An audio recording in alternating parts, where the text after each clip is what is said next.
We're good. Awesome. Fantastic. Cool. Okay, good afternoon, everybody. How are we doing? Wow. We're going to have to try that again. You must have had a great lunch. How are we doing? Good. Yeah, you're like, woohoo. Had a lovely lunch. Thank you so much for joining me today. So I'm privileged, honored here to run a session with you, which is about the ripple effect of inclusive leadership.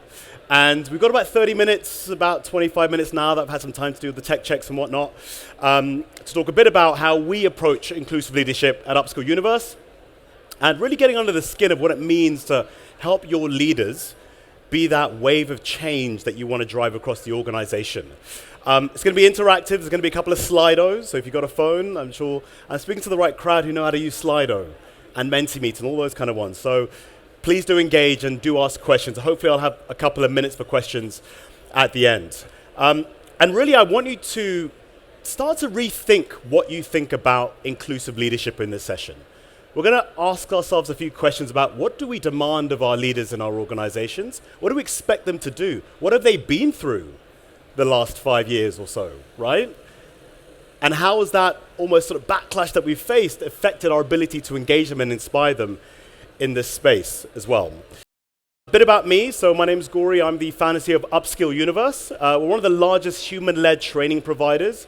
We train on data, AI, leadership, inclusion, lots of programs with the likes of Goldman Sachs, Walmart in the US, and globally trying to help organizations really embrace and build confidence within their teams around tech and leadership and so on and so forth. I've been fortunate recently to become an advisor for the UK government around digital skills. So I lead in the Digital Skills Council, again, elevating the conversation around building the right kind of skill system for the UK.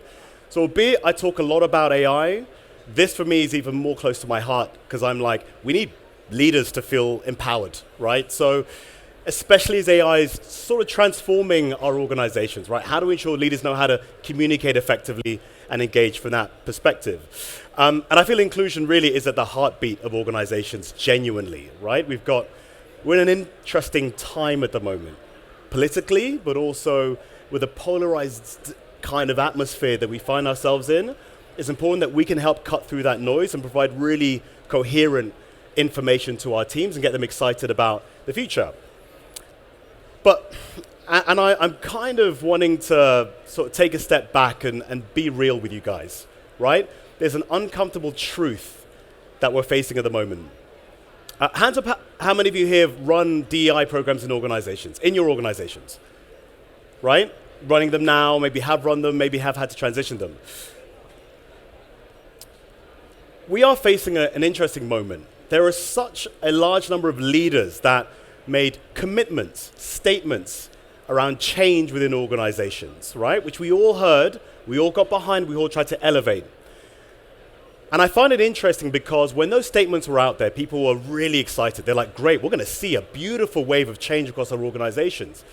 But what manifested, what came out of that was not quite what the employees right now were feeling today, right? Many of them this felt inauthentic because I didn't feel it, I didn't see it. You went really large about what you were going to do in the organization, but many employees just thought this wasn't hitting me in the right way. I didn't feel it properly. I didn't feel like I could elevate myself in the organization. I could get ahead. I felt heard in the organization. And it's uncomfortable because across boardrooms, and I do a lot of work with leaders, execs, helping them get their narrative right around driving change in their organizations, transforming their organizations, and the narrative felt strong. But you get down to the ground level and hear what people have to say, and they say, this doesn't feel like I'm in the organization that I thought I was in, especially what they're talking about. So what we're talking isn't just metaphorical. We're thinking about actually what do people feel? What do people say? And I want to hear from you. It's the best way for me to understand what's going on in your organizations and how you feel, right? And this is fully anonymous, by the way, but I'm interested. I'm very interested. How would you rate your leadership's commitment to inclusive practices, right? I might also include you in this, but your wider leadership. I want to get a feel across the organization, across the room. How are your organizations embracing in this? Right? The authentic commitment towards it. And it's interesting, right? Because we all hear the headlines from our organizations, from the media. What are organizations investing in this? But I really want to get real for a moment. How are we doing at the moment? Okay, so we're somewhere in the middle, shifting towards the 2s, shifting towards even the 1s, right? Those numbers tell a story, right? They really do. How do we feel about our organizations and their commitments? You know, we are trying to teach inclusion as a skill across organizations. And I often talked about inclusion being a skill, but, you know, frankly, I think there's a need to address it as an identity across your organization. You know, culturally, is this something that you embrace? Probably 2022, we found that this was going to be a bit higher because there was a lot of a wave of momentum and it's fantastic. We're a few years in, post some of the sort of key moments in the journey and finding that actually the momentum is dulled off, right? It's slowed down and the commitment isn't quite as strong as we thought it was. And the reason I'm talking about this is because when we think about a ripple effect, if the feeling isn't there at the leadership level, you're going to struggle to get it rippling throughout the organization, genuinely. So we've got to embrace that. But the need is still there. It's very, very clear. Albeit about 75% of individuals working in DEI feel that their programs are not creating that lasting change, aren't sustainable enough. Bit of a flash in the pan. We get out there, we throw out some great programs, but it's not really sticking. But the need is there, right? We need more diverse leaders in organization. Especially now, we're finding that, you know, pipelines are being disrupted. There are programs being disrupted because of the political climate. And, oh, cool, sticking, good. I teach tech, so I should get this right, I'm hoping so. So if it doesn't work, it's the omens, that's it. You know, we're losing diverse talent. All of the same statements that were made 5 years ago are still existing. Question is, how are you helping us drive that sustainable approach to it? Like I said, the need doesn't change, yeah? The cost of losing an employee is still expensive, right?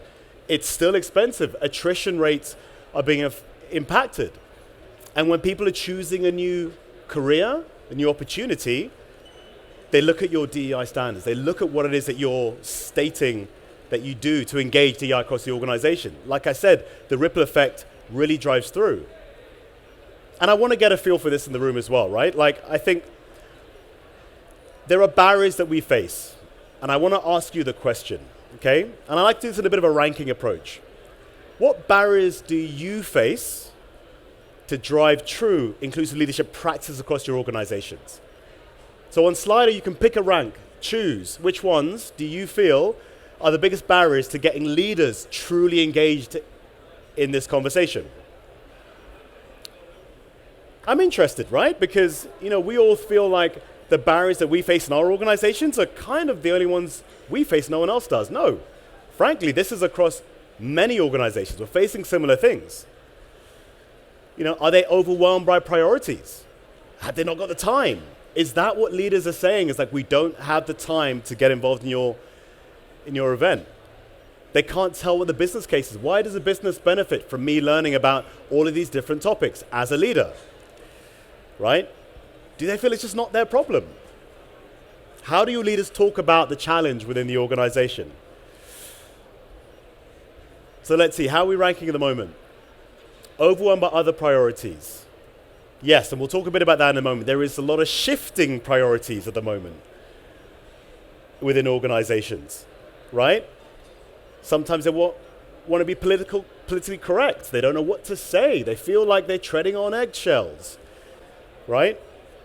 This is interesting, right? I feel the priority things is a really important point. When we speak to leadership about how do we help you drive the momentum around the programs in your organizations, we've got to work out where does it sit in order of priorities in your organizations. What is the key thing you're trying to elevate to help people feel that this is important to you, right?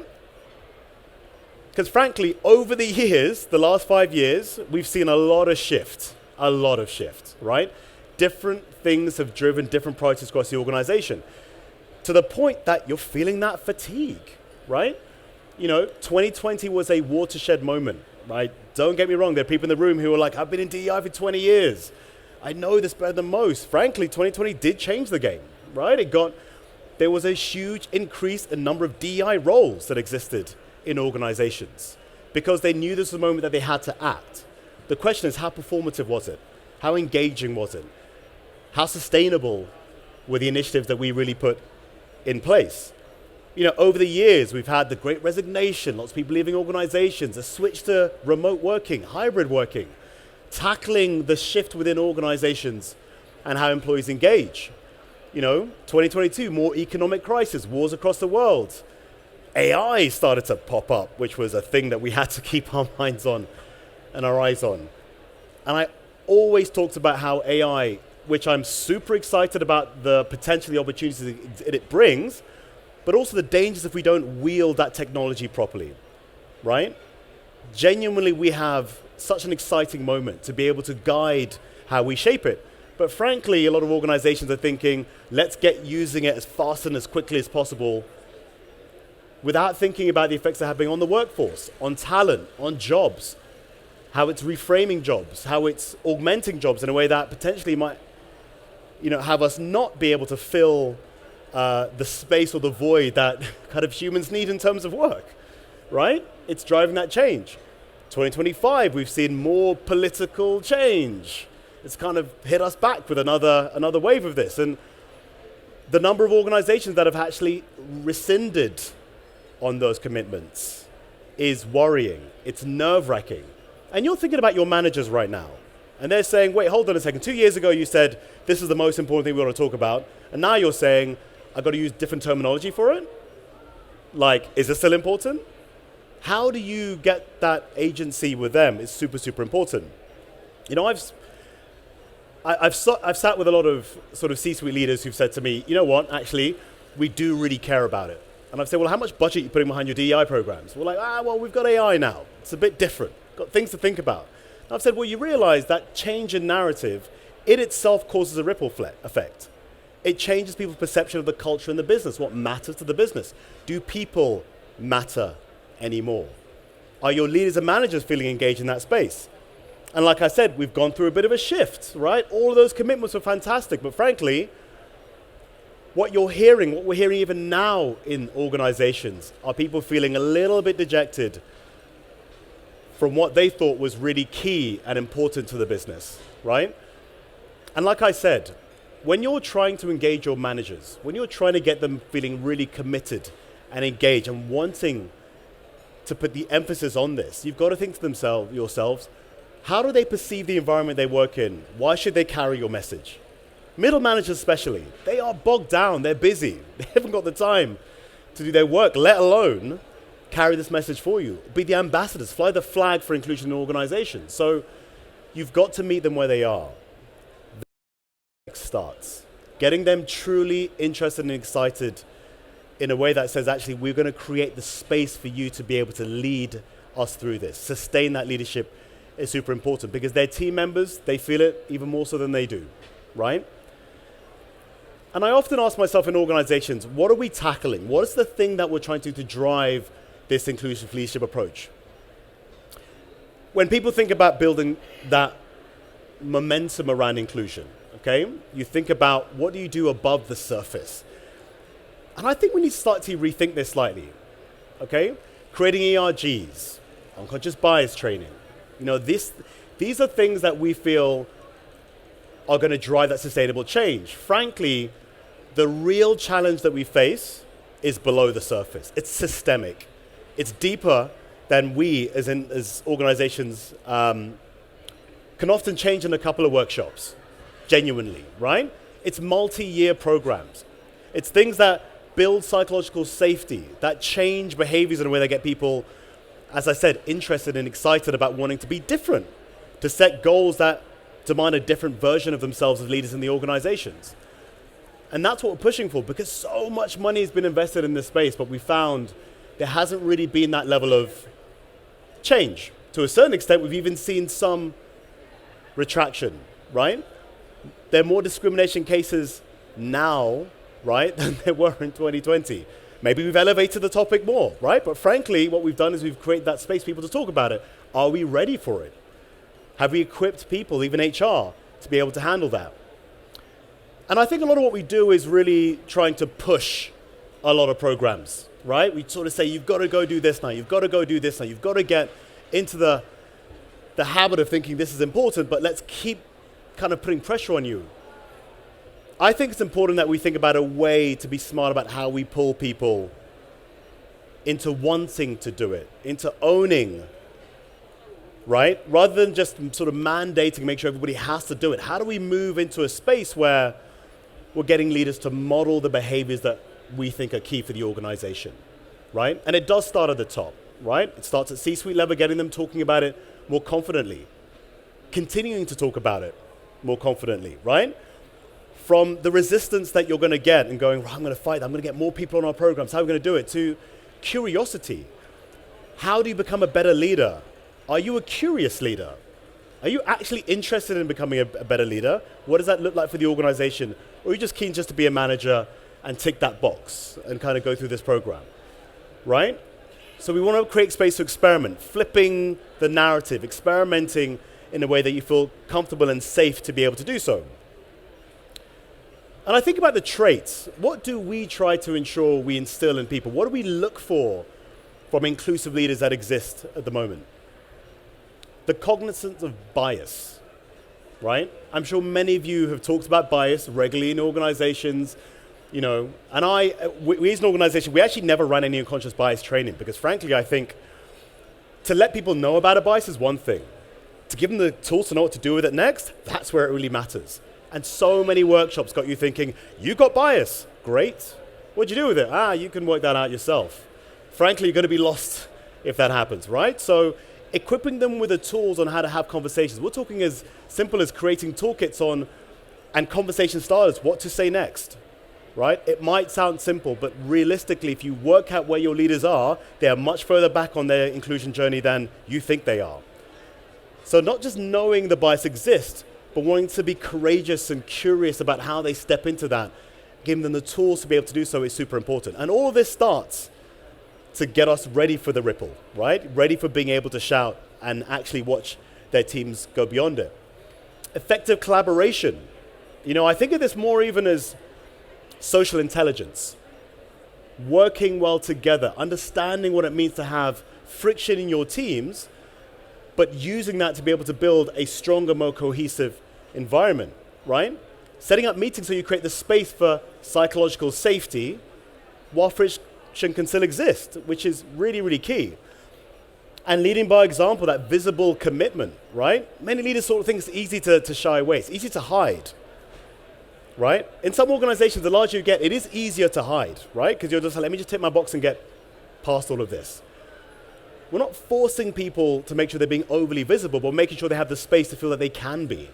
If they want to be, they can be, which is really, really key. Because you can't create space where people can be brave if your leaders can't be safe, right? We talked a lot about creating spaces for belonging, but how often do you create these for workers and employees and not think about your leaders having the safe space to make mistakes, to be vulnerable? And we think of the journey they go on, right? And every one of your leaders has gone on this journey. They've started off being, can I say this? Is this the right thing to say? What if I say the wrong thing? Am I going to be pulled up, right? Has anybody heard of this concept of protective hesitation? Where essentially you hesitate around giving feedback to colleagues because you're worried that they may say, oh, you can't say it to me because that's being racist, or you're being sexist, or you're being ageist, right? And they flip it, and the leader goes, well, I'm just not going to give you any more feedback because I'm worried for myself. So the employee doesn't get the feedback. They don't get the feedback. They can't progress. They can't grow. Then something happens. They don't get promoted. And they go, well, you know, you never told me there was an issue. And the leader says, well, you know, I just thought you kind of knew, right? I just thought you understood. I mean, you weren't performing. I didn't say it, but I just thought you weren't.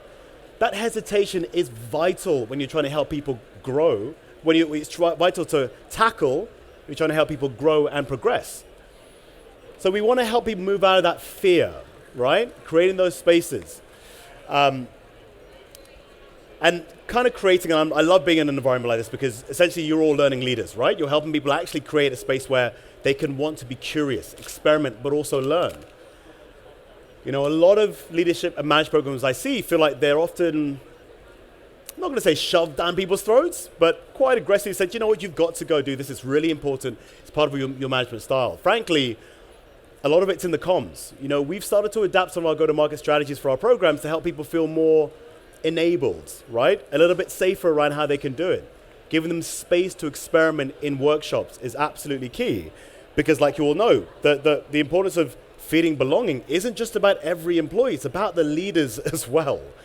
Do they feel like they belong as employees? Can they engage with their peers without that feeling of being subjected to, you don't know what you're doing, or, you really shouldn't be doing that, or, if somebody hears you doing that, potentially you might be, subject to some sort of disciplinary or so, right? They've got to feel that they're able to practice. And actually, learn leaders, it is our responsibility to do so, to create that space as well.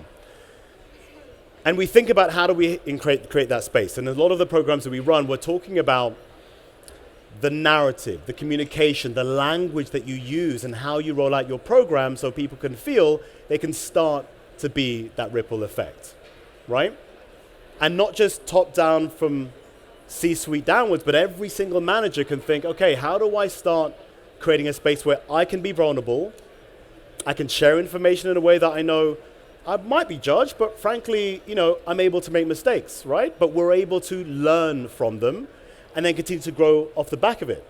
Because you want people to bring their authentic selves. And they can't do if they're in an environment where that judgment starts to exist, starts to build up, and a manager feels like they're owning that too. So how do we start to think about this ripple effect? What do we really need to start that journey on? Well, senior leaders don't have all the answers, albeit they're in environments where they're often thought to believe they're supposed to have all the answers. But they also don't ask for help, okay? So creating this sort of space where they can ask for help is absolutely key. That vulnerability, and again, not vulnerability, and I heard this morning about celebrating vulnerability, celebrating things that go wrong. Yeah, frankly, that's not normal for us humans. We don't celebrate that. We just got to have the space to be vulnerable, to be able to say, hey, look, this is new for me, right? This is a conversation I'm going to find a little bit challenging to have, right? But I'm hopeful that we can create a space that we can both have this in a space of learning, right? Which is super important, okay? Asking questions to be curious. Even when you feel like you don't have the time to get the answer, you're like, I need to move on to the next thing. Taking space to feel like you can create that curiosity and that learning is so ultimately the most important thing that you have to be able to create. We've worked with quite a few organizations in helping them build more inclusive cultures. And frankly, our entry point has always been the management, right? Especially middle managers. That kind of hidden middle where people say, there's either too many of them to engage with the budget that we have, or we want our leaders to do a big, wide campaign around it, and that should be enough. Frankly, your managers don't know how to cascade that message from your leaders in the right way, so you need to give them something to start with, whether it's a toolkit, whether it's something that helps them have the conversation. And don't make it feel like, oh, this toolkit's just going to give you all the answers. Get granular with it. Give them conversation starters. Give them things that they can go and use in performance reviews. We get really granular to help people feel like I got something that I can look at. And they will go look at those toolkits. They really will, because leaders are often calling for help, but they don't get them in organizations that we work with. Because frankly, if you're able to drive this, we know that performance can increase. We know that performance can grow. And that's what we're trying to do in our organizations. It's not inclusion versus performance, right? It's not we want a high-performing team or we have an inclusive culture. We're in a world where we have to make both of them work together. And that means getting the best out of your teams, means helping your teams feel like they can actually bring their best self. They can actually be in a not friction-free, but an environment where there is a bit of friction. But at the same time, they can be open and confident about what they bring to the table, which is absolutely key. I'll give you an example of a program that we ran for a client of ours. Like I said, a lot of the programs that we do are global in nature. So we often find ourselves having to bring programs that have global curriculums that get localized per regions, everywhere from Mexico to the Philippines. Like I said, we start with the management first. So it's a program they ran with the organization where when we thought about what was the initial dropping point that we can get that ripple going, and we started with workshops, okay? It was about how to be an inclusive leader in the organization. It took us about 6 weeks or so to get our head around what it meant to be a leader in the organization, what the organization had talked about in terms of being a real leader, and then running culturally catalyst workshops to get people excited about it is a good starting point. What came from that, 60-minute sessions, getting them engaged, telling them about why it mattered, and for every session we had a short video from a C-suite individual to talk about why it mattered to the business. Again, something that they could anchor on. We then had toolkits that got them really excited about, like I said, the granular conversations, how to start a performance review, right? How to give feedback. First terms to use if you're in an awkward situation, like conversation starters. We built it all into toolkits.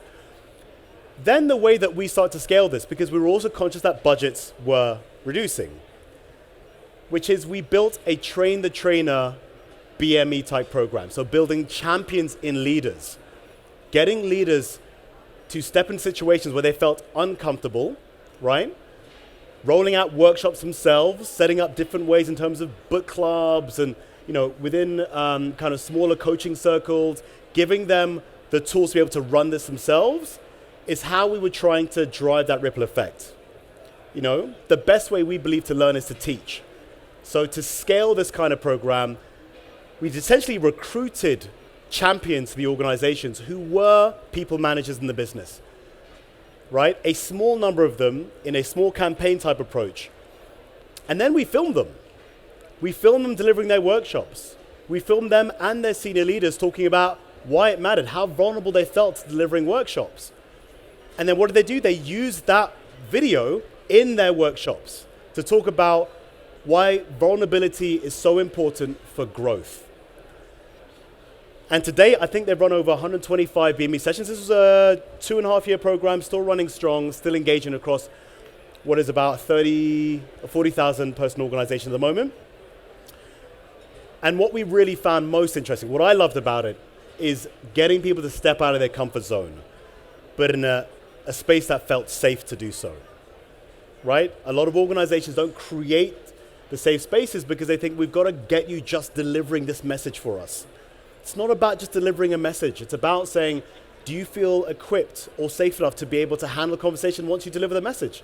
What comes back from you, right? So we didn't get them to just run workshops. They were running discussion sessions with fellow leaders, with leaders that they sometimes don't directly manage, to kind of build that momentum. And that got us really thinking about, what do we need to equip to help these leaders feel like they're able to deliver this at scale, right? Being curious and being compassionate. You can be compassionate and still be a high-performing leader, or a leader that drives high performance, right? Being a compassionate leader is truly about helping people feel they know you understand them, right? They really know that you get where they're coming from, the challenges they face, that you're not just trying to get more out of them, right? And it's the genuine interest, which is absolutely key. I say your team members, they don't, how do I put this? They don't really care how much you know about inclusion until they know how much you care about them. And as a leader, you've got to show how much you care about the people that you're trying to support. And for us, it's very important that they felt that people feel cared about, genuinely. Leadership isn't just about taking a senior message or a company message, just making sure we thrust it down somebody else's throat. It's about showing how you deliver it in a compassionate and compelling way, right? And listening is such a key skill to that, right? And that's where it's got to start, and that's where it's got to grow. And look, I remind ourselves, right? As individuals in the organizations, you are the people who are the leaders who are trying to get this message across. So beyond just investing in your people, we think about some of the key things that you could do today to drive that ripple effect. Think about the one behavior that you would want to drive across your organization and across your leadership, and get simple with it. I'm sure many of you have huge skills taxonomies and sort of massive sort of lists of all the behaviors you want to change and all the skills you want to drive. Amongst the chaos and the complexity, you need clarity. What's that one behavior that you want the leaders to be able to drive? And then think about one leader that you want to be able to elevate for you, right? You can model that around them carrying that message for you, and then think about the safe space that you want to drive for them as an organization. Look, as an organization, we're trying to help organizations feel confident and comfortable and courageous in driving leadership. So we have a ton of toolkits we give out for free because we want people to be able to go and drive that change in organizations. So feel free to scan that code and download it for yourself. One of the key things that we're really keen on is ensuring that you can get the tools you need when budgets are tough, conversations are changing, the landscape is shifting, priorities are shifting across organizations to help you drive the change that you need. Creating that sense of belonging across organizations is not easy, but it does require the right kind of leader to know that their actions can cause a ripple and cause a wave that drives the change you're looking to change, to drive in your organizations. So please keep that in mind as you're engaging. I don't know if we have that much time for questions, but I probably got like a minute or so before I get booted off. Any questions from the audience? And I don't know if we have mics and stuff that we shared. If you do have some, no, I'm being told no, okay. It's all right, I can carry on talking, it's my thing. If you do have more questions, Upskill and my team were hosting the VIP lounge. Coffee's on us, I'm making sure nobody's here to say that, but if you want one, do pop over and grab one. Like I said, we're really, really keen to hear from you. What are the challenges that you're facing in terms of driving leadership programs in your organization that truly kind of capture the essence of leadership? Remind yourself, your leaders have been through a lot. They've heard a lot. 1 minute it's AI, 1 minute it's disability and inclusion, 1 minute it's black inclusion, 1 minute it's women to leadership. There's a lot that's out there. It feels a bit point and shooty for some of these individuals. Creating the space that they feel that they can grow is absolutely key. And we're happy to share with you some of the examples that we've gone through globally to kind of expand that. And hopefully it's been useful for you. So thank you, really appreciate that. If you have any questions, like I said, work lots of organizations, lots of great case studies. Do feel free to get in touch, drop us a message. We are running another session, I think, tomorrow on leadership and ROI. So yeah, please reach out and hopefully it was good. Thanks very much.